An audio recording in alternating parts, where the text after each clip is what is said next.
오늘은 선교의 안식일입니다. 원래 선교의 안식일은 한 달에 한 번씩 선교회장이 선교에 관하여 말씀을 준비하여 말씀을 전하게 되어 있지만, 저희는 또 우리 한덕수 목사님이 오신 이후로 목사님 말씀 한 번이라도 더 하시기 위하여 이제 석 달에 한 번씩만 시간을 쓰도록 해달래가지고 오늘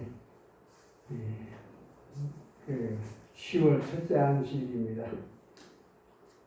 선교에 관한 말씀을 충분히 해드려야 되는데 잘할 수 있을지 모르겠습니다.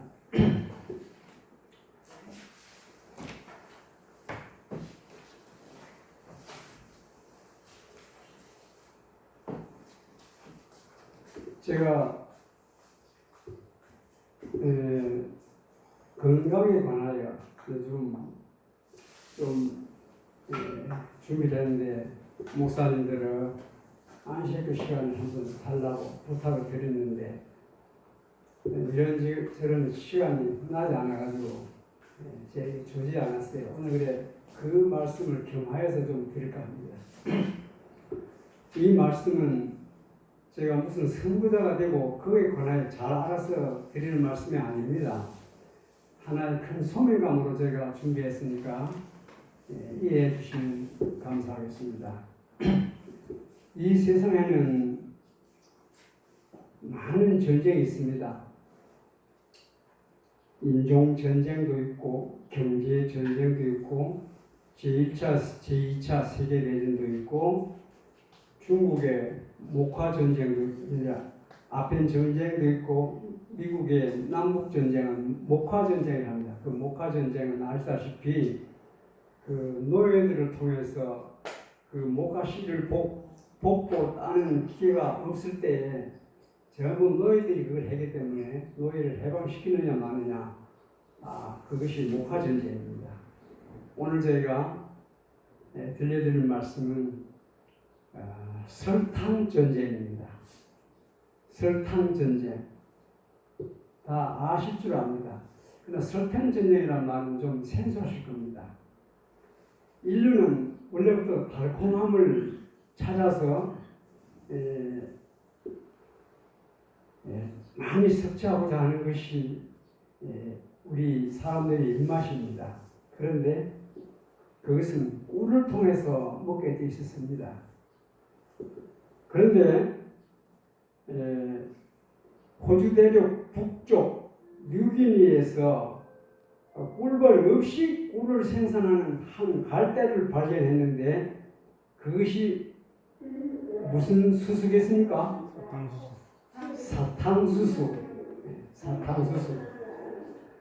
사탕수수는 기록에 나와보면 BC 5,000년 전부터 재배를 했다고 하는 아주 흥미있는 이야기가 있습니다.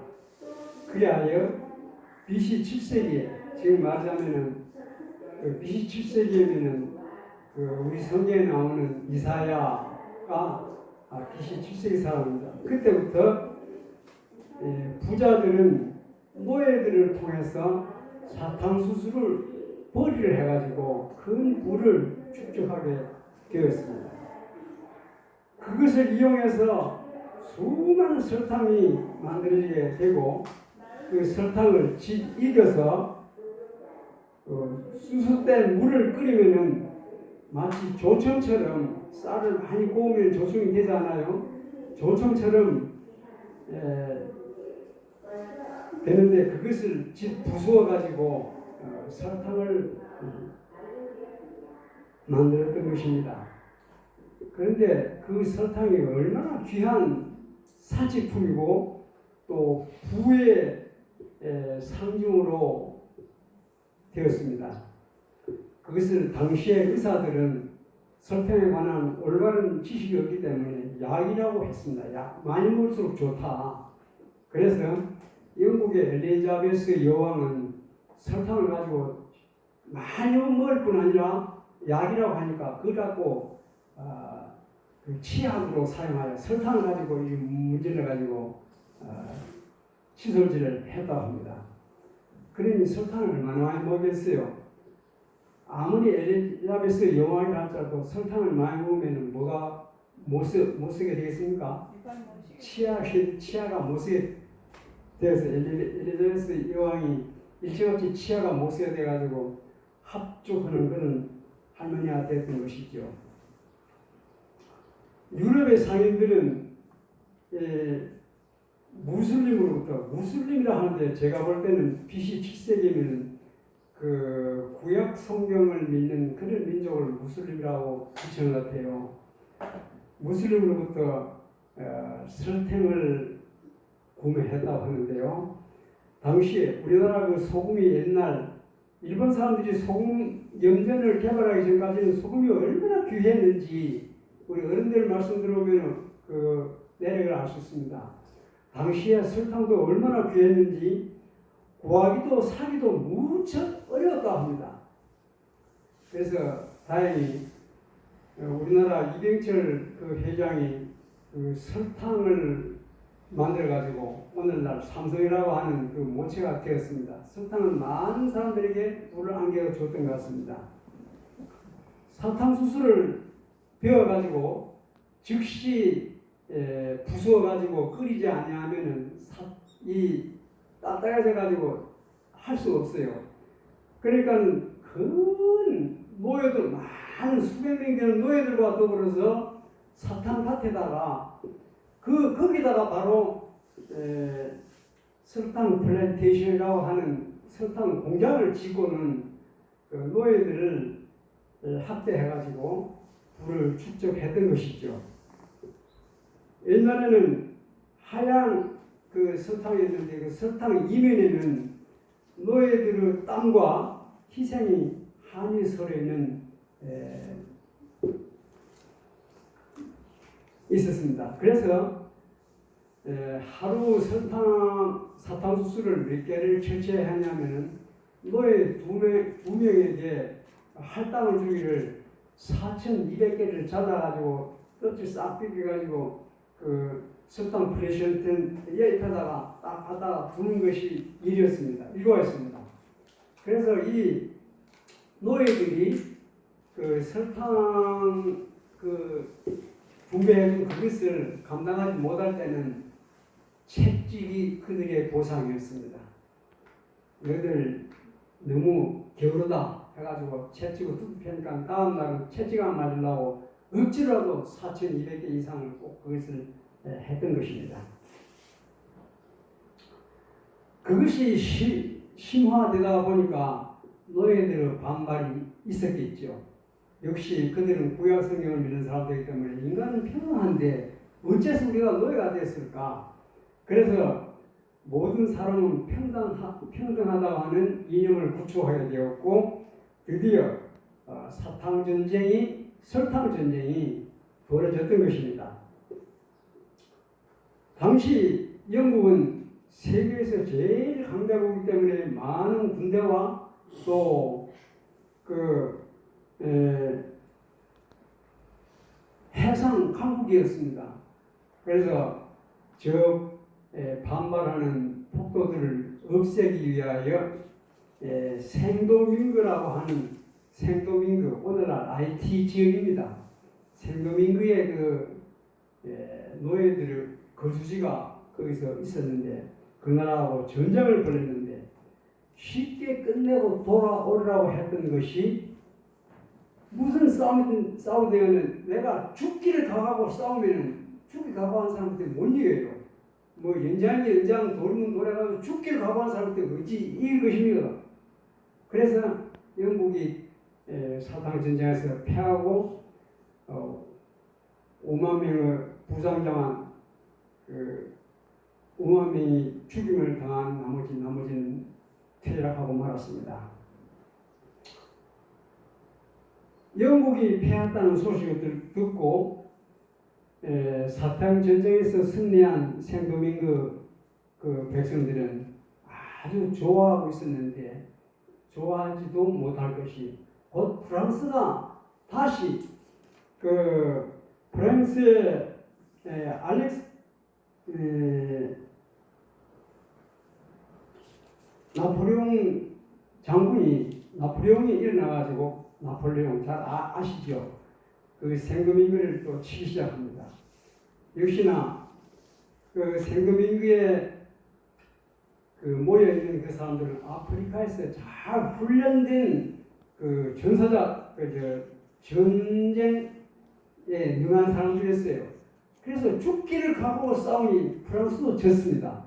그래서 거기서 승리를 하게 되었다는 일화가 있습니다.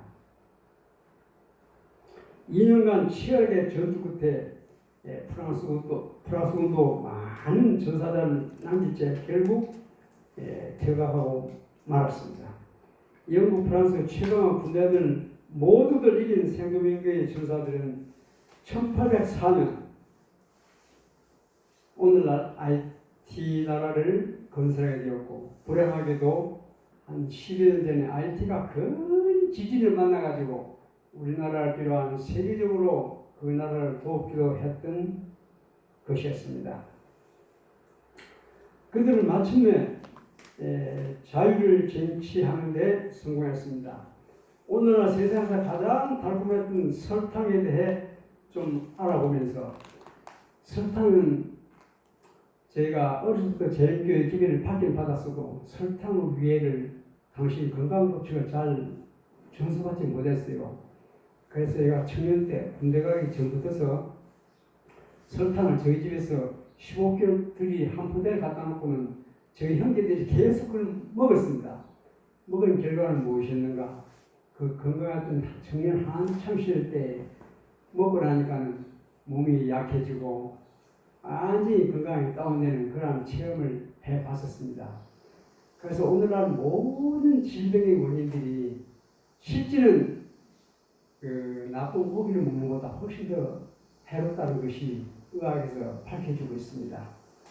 될 수 있는 대로 나이 드실수록 단 것을 땡기게 되어 있습니다. 우리 인체가. 그런데 나이 드실수록 설탕을 좀 멀리 했으면 하는 바람에서 저희가 하나의 의무감에서 말씀을 드립니다. 우리가 사먹는 외식 사먹는 반찬 있죠? 맛을 내기 위하여 설탕을 많이 거기다 반찬이며 소스며 들어있습니다. 심지어 사 마시는 식혜 하나에도 얼마나 설탕을 많이 넣으면 그렇게 달까요? 사람들이 단 것을 원하니까요. 심지어 고기 양념장, 소스나 컵라면, 과자 등등 그 배라는 것은 어마어마합니다. 당뇨, 뇌졸중, 고지질, 우리의 피가 끈적끈적해져서 뇌로 가다가 그 작은 핏돌을, 그 핏줄을 볼 때 그것이 막히면은 뇌졸중이 되는 것이지요. 우리는 될 수 있는 대로 음식을 먹을 때 음식 제 맛으로 먹는 것이 얼마나 좋은지, 어른들이 설탕 먹지 말고 달게 먹지 말고 음식 제 맛을 먹으라 하는 이유가 다 거기에 있었던 것입니다. 냉면 한 그릇에도 각설탕 5개가 들어가야 한다 해요. 각설탕이라는 것은 우리가 먹는 설탕은 보통 가루되었지요. 그러나 각설탕, 주사위처럼 동글동글하게 네모반짝이 된 것이 각설탕이 있어요. 각설탕이 5개가 들어간대요. 그리고 코카콜라 작은 병 하나가 각설탕이 9개가 들어있던데요. 그리고 큰 것에서는 15개가 들어간답니다. 15개가 각설탕이. 그럼 우리가 이를 먹는 설탕 양이 얼마가 권장 양인가?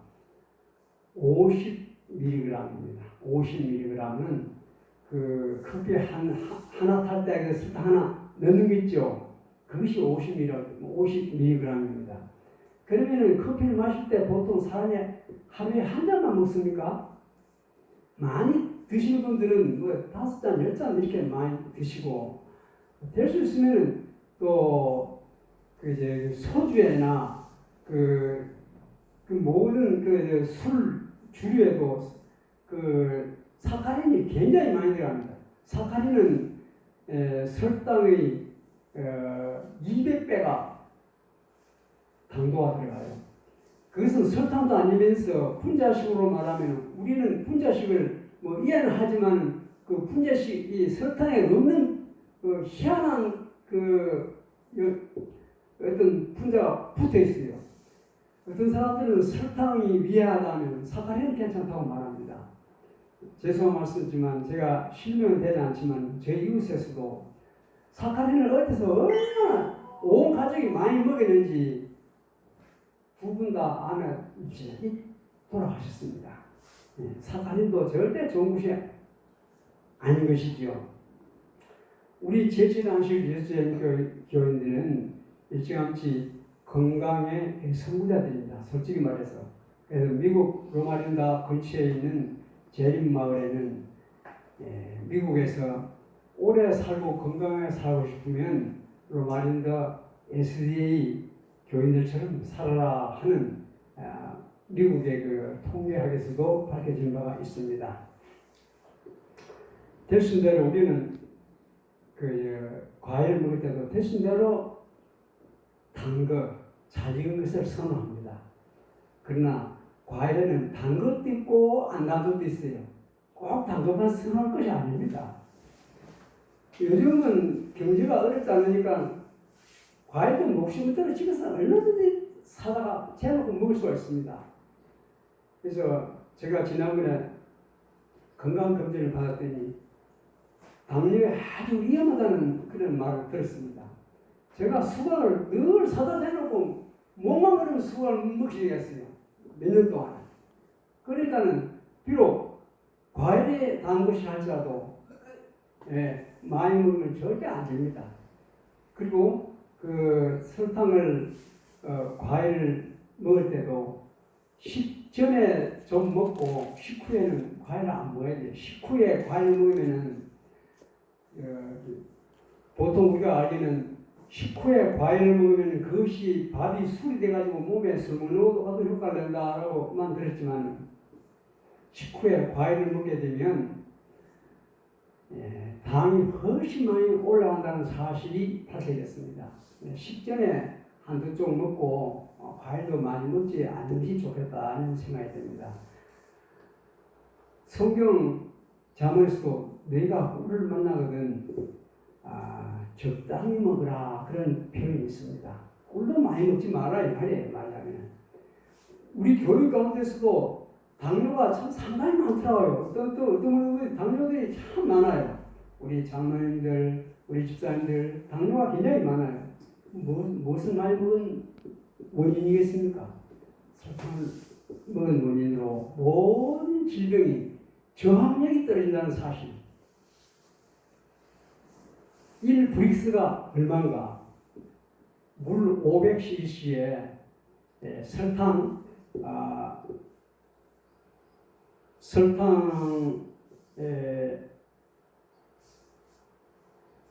500ml를 넣은 것이 1브릭스입니다. 말하면 그 설탕 농도가. 그런데 우리 과일에도 심지어 20브릭스까지 올라가는 게 있어요. 그만큼 진한 과일이 있어요.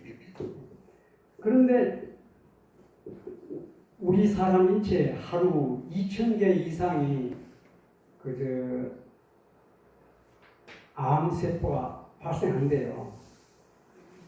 2,000개 이상. 그런데 우리 저항력 세포 한 마리가 설탕을 안 먹고 정상적인 세포가 그걸 14마리까지 죽인다고 합니다. 암세포를. 그런데 설탕을 한 숟가락, 두 숟가락, 세 숟가락, 네 숟가락 먹을 때마다 기하급수적으로 우리 세포를 죽이는 그 힘이 아주 떨어져요. 그러니까 우리가 건강하게 아무리 건강하게 살고 싶어하고 운동을 하고 별의별 짓을 해도 설탕을 많이 먹고 나서는 우리 세포가 맥을 못 써요. 그 나쁜 것을 처음 보고 없애줘야 될 텐데 그걸 하지 못한다는 사실입니다. 그래서 우리 이지훈 장로님이 저들 하는 말이 박준 장로님은 젊어서보다 진짜 건강해진다와 건강해진 것을 많이 느끼지 않느냐고 제가 몇 번 들었습니다. 아까 제가 말씀드렸죠. 형님하고 저하고 노란 설탕 그걸 갖다 놓고는 죽에도 퍼서 먹고 물에 퍼서 먹고 막 감자에서 섞어 먹고 고구마 그러면 얼마나 몸이 안 좋겠습니까? 한참 시절에. 그것이 차라리 해보느라고 이제 조금씩 건강해진다 그러는데 아직도 제가 설탕에 관한 지식이 부족하기 때문에 그 과일들을 많이 먹었던 것이 사실입니다. 심지어 팥빙수, 팥빙수 하면 여름날 얼마나 시원하고 맛이 있습니까? 그 팥빙수 하나에 그 각설탕 몇 개가 들어가냐면 30개 이상이 들어가요. 그럼 얼마나 우리 몸이 그 전이 많이 떨어지겠습니까? 그런 건강 정보 하나하나를 우리가 알고서 지켜나가면 우리 재림교인들, 특히 우리 다 성도님들이 더 건강해지지 않을까. 각성한 차원에서 제가 의무감에서 소명감에서 말씀을 전해드립니다.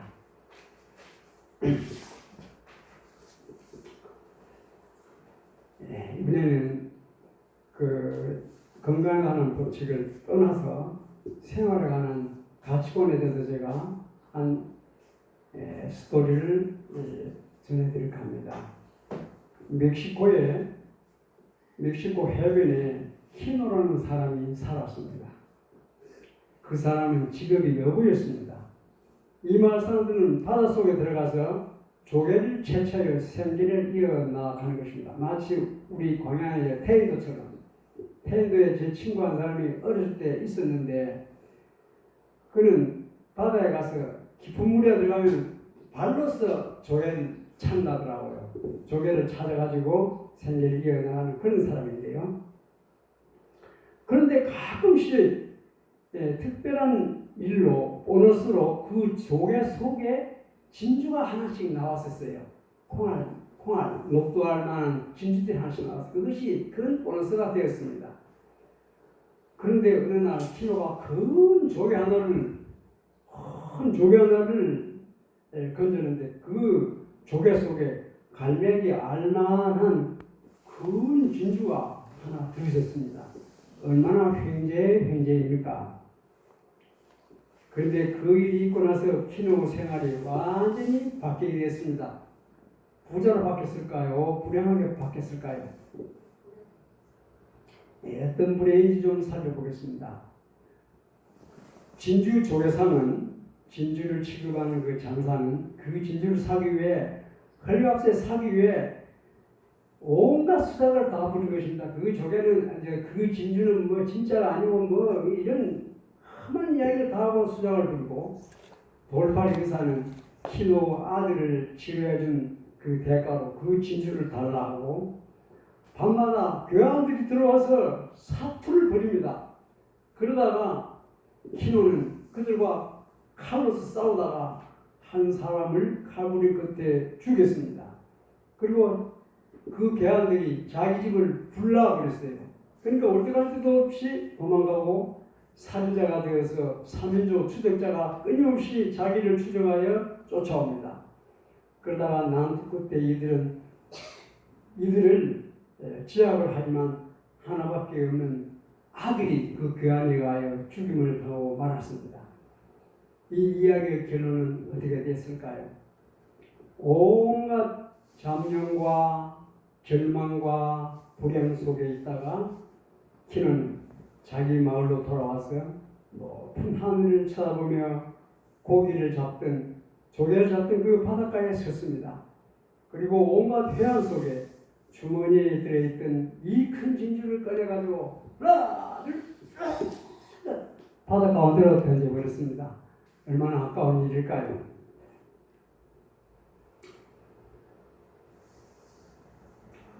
이 이야기는 노벨 문학상을 받은 존 스타인의 소설 진주라는 내용 일부인데요. 키노는 꿈에 그리는 그 행운을 찾았습니다. 그러나 이 진주는 그 마을 사람들이 모두 갖고 싶은 행운이었습니다. 그러나 이 행운은 가장 불행의 짐이 되었던 것입니다. 키노 자신 죽지 않은 것이 다행한 일이죠. 많은 사람들은 불행과 불안의 짐인 줄 모른 채 바다 속에 빠져들고 있습니다. 이 이야기는 오늘 행복인 줄 알고 찾아다니는 일만 하고 뿌리가 되는 돈의 진주를 찾는 우리의 인생사를 잘 표현하는 것이라 생각됩니다. 시편 34편을 좀 보시겠습니다.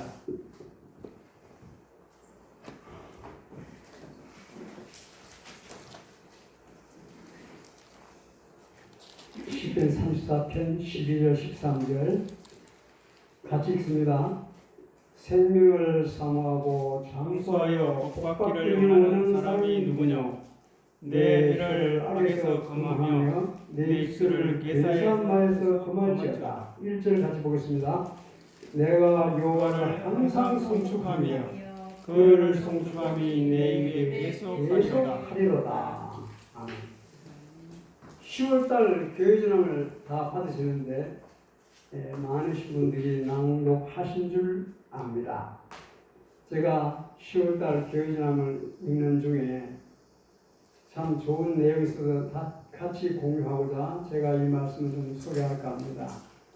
우리 정연한 의원께서 신뢰 받으시는 날 내가 대통령이 되면은 하면서 꿈을 말씀을 하셨습니다.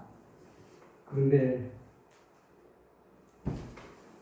저나 우리 정연한 의원이나 대통령보다 훨씬 위대한 사실을 제가 공개하려고 합니다.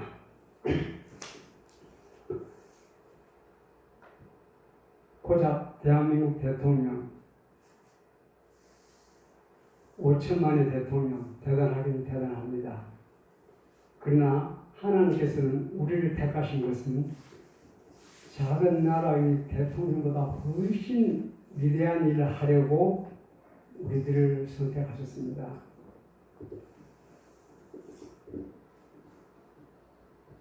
어두운 밤에 밖에 나가면 환한 달이 보입니다. 저 달은 발광체가 아니고 반사체인 것입니다. 역시 이 지구도 발광체가 아니고 발사체입니다. 발광체는 무엇입니까? 저 태양이 발광체입니다. 밤하늘에 가면 우리가 셀 수 없는 많은 별들이 있는데 우리가 보는 저 별들은 은하계입니다. 은하계 중에서도 그 일부인 그 태양계를 우리는 태양계 안에 있습니다. 태양계 안에서 그 작은 지구 중에서 대한민국이라는 작은 나라의 대통령이 문재인 대통령입니다. 하나님께서는 우리들을 그 작은 일개의 대통령이 되기 위하여 우리를 선택한 것이 아닙니다. 하나의 발광체 안에 지구들이 다 있습니다. 저 은하계만 하더라도 1,000억 개가 있다고 천문학자들이 이야기합니다. 하나님의 택한 백성들은 아직 1,000억이 되려면 몇 수천이 있어야 1,000억이 될까 말까 합니다. 고작 70억입니다. 70억이 다 하나님 백성이 된다 하더라도 얼마 안 되는데 하나님 백성들이 현재 지구상에 존재하는 하나님 백성들이 약 1,000만 명 정도 됩니다. 서울 시민 정도 됩니다. 그런데 1,000만 명 중에서도 정말 알곡된 백성들일까요? 설령 알곡된 백성들이다 할지라도 그 숫자가 얼마 안 됩니다. 왜냐하면 그 1,000억 개가 넘는 태양계만 하더라도 은하계만 하더라도 1,000억 개가 넘는데 그 많은 별 세계에 하나님을 대표해서 증언해야 할 대사들인 것입니다. 이 세상에 죄가 들어온 이후에 하나님의 성품도 옹호함을 받아야 됩니다. 아무리 하나님을 오를망정 밑에서 마귀 사단이 하나님을 그릇 나타내는 이상 하나님의 성품에 관하여 오해가 가기 마련이고 또 우리가 하나님을 찬양하고 하나님의 오르심을 우리가 찬양할 뿐 아니라 확실히 긴가민가를 증명하기 위하여 죄를 경험한 우리가 죄에 대하여 증언하기 위하여 우리를 택한 것입니다. 그래서 우리는 작은 이 지구 세상에 그것도 작은 대한민국에 이게 대통령이 아닌 한 세계를 대표해서 죄와 악과 죽음과 생명을 증언할 백성들이 바로 하나님의 백성들인 것입니다.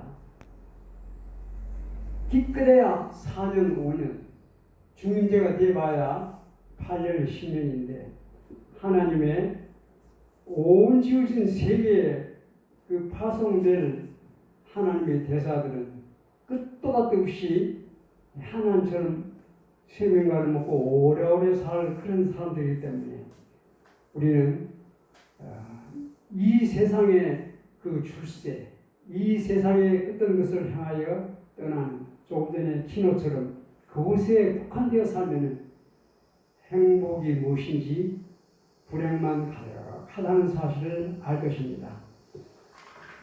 이 현 세계에서도 우리 교인으로서 대통령이 된 사람들이 몇 사람 있습니다.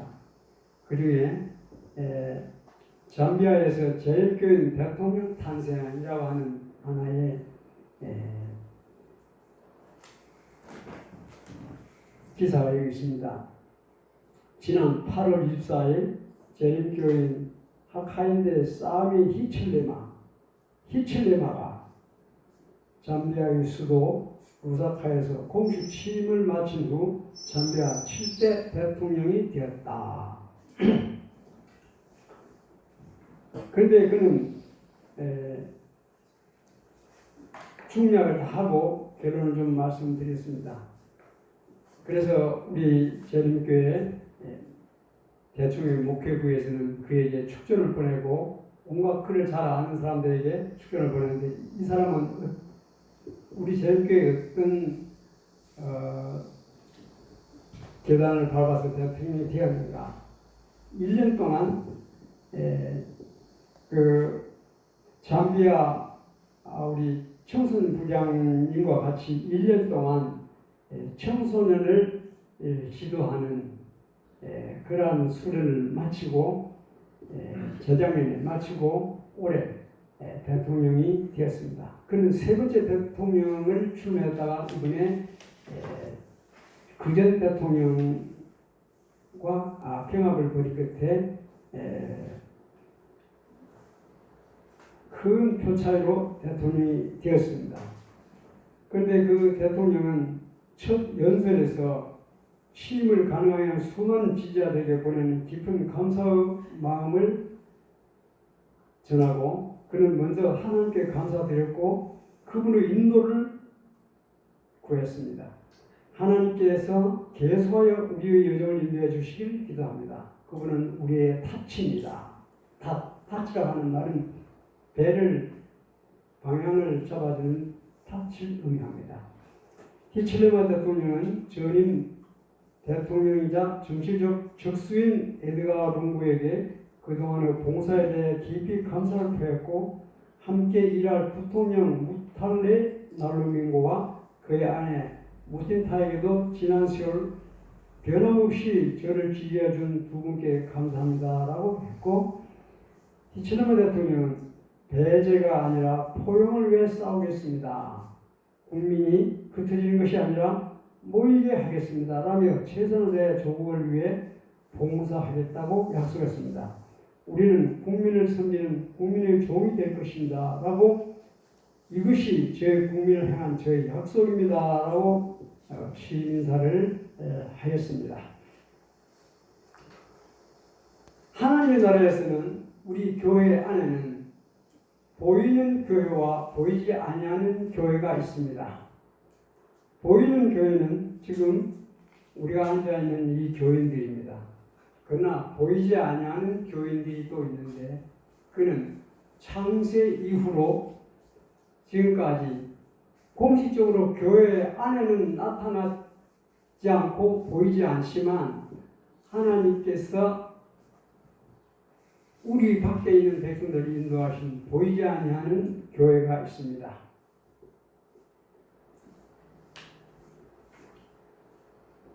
즉 가시적 교회와 비가시적 교회가 있습니다. 보편적 교회라고도 불리는 불가시적 교회는 전 세계에 퍼져 있는 모든 하나님의 백성으로 구성된다. 이 교회는 가시적 교회 안에 있는 신자들과 비록 특정 교회 조직에 속하지는 않았더라도 그리스도께서 자신들에게 주신 모든 빛을 따르는 많은 사람들을 포함한다. 제7한식 예수자리교 기본교리에 있는 말씀입니다. 불가시적 교회는 창조에서 재림에게까지 이 세상의 전 역사 속에서 하나님의 은혜를 힘입어 구원받은 모든 사람을 그 구성으로 하는 교회입니다. 드릴 말씀이 맞는지 틀린지 모르지만 어려서부터 제가 보아왔던 저희 예수모 한 분이 계셨습니다. 그분은 생기기도 곱게도 생기셨지만 마음씨 쓰는 것이 어찌 그리 흠잡을 게 하나도 없는 그런 놈이셨는데 아마 그런 사람이 아닐까. 자기 양심껏 소식껏 하는 분이었거든요. 내가 가까이는 저희 장모님입니다. 저희 장모님 제가 결혼한 지 한 40년 이상을 저희 집에 와 계시기도 했지만은 그 도덕적으로 눈에 거슬려나 마음에 안 찬 부분이 하나도 없더라고요. 말년에 그분이 교회 안에서 참 목숨을 거두시기 때문에 하나님의 백성으로 로마서에 기록된 줄 아는데요. 하나님께서 로마서에 기록된 대로 그 양심의 법으로 적용돼서 하나님께서 심판하실 것입니다. 그래서 모든 민족에 증거되기 위하여 온 세상에 전파된다는 이 복음이 우리 인간적인 방법으로 보면 솔직히 말해서 나는 숫자가 교인되는 숫자보다 훨씬 더 많습니다. 어떻게 우리가 전할까? 그것은 하나님의 일이지 우리 인간이 걱정해서 되지 않습니다. 우리는 아시다시피 이는 최선을 다해서 하시면 됩니다. 마지막으로 제가 드리는 말씀입니다. 지난 토요일 오후에 교회 직원회가 있었습니다. 직원회를 하다 보니까는 때로는 의견 충돌도 있고 또 고성이 높아지기도 합니다. 그렇기 때문에 어제 저녁에 또 예배 분위기도 싸늘하게 그렇게 되고 그렇게 하셨는데 제가 그것은 책망 없이 말씀 없어도 여기서 예배 인도하시는 분부터 말씀하시는 분, 기도하시는 분, 오늘 금방 기도하시는 분까지 모두 다 우리들 장로들을 향해서 그렇게 하시는데 직책은 감사하지만은 사실 회의를 할 때는 의견 충돌도 있을 수 있습니다. 때로는 고성도 높아질 수가 있습니다. 그러나 그 끝나면 교제의 악수를 나누고 또 이 세 분 장로님 저를 비롯해서 한번 물어보십시오. 무슨 원수 지간인가 그것이. 너무 걱정 마시고 저희들 또 믿음을 지켜온 지가 수십 년이 되고 하나님의 교회를 세우기 위하여 생명을 바쳐서 일하는 사람들 아닙니까? 그래서 지나치게 그렇게 하시면 저희들에게 역효과가 나고 좋지 않다는 말씀을 좀 드립니다. 우리는 좀 고차원적으로 하나님을 위하여 정말 무엇이 필요한지를 말이 있잖아요. 능형이 하나면 내성은 12가지다. 자기들은 모르면서 너무 그만 집중해 있다 보면은 시야가 좁아지는 것입니다. 그리 아시고 장로들에게 너무 실망도 마시고 또 우리 장로들에게 사랑으로 똑같이 대해주시면 감사하겠습니다. 그렇다고 해서 저희들이 우리 반장의 이장이 무슨 원수지간으로 삽니까? 서로 증오합니까? 서로 아끼는 그런 것이니까 염려 말아주시기를 간곡히 부탁드리면서 오늘 제가 전할 말씀을 여기까지 드리겠습니다. 감사합니다.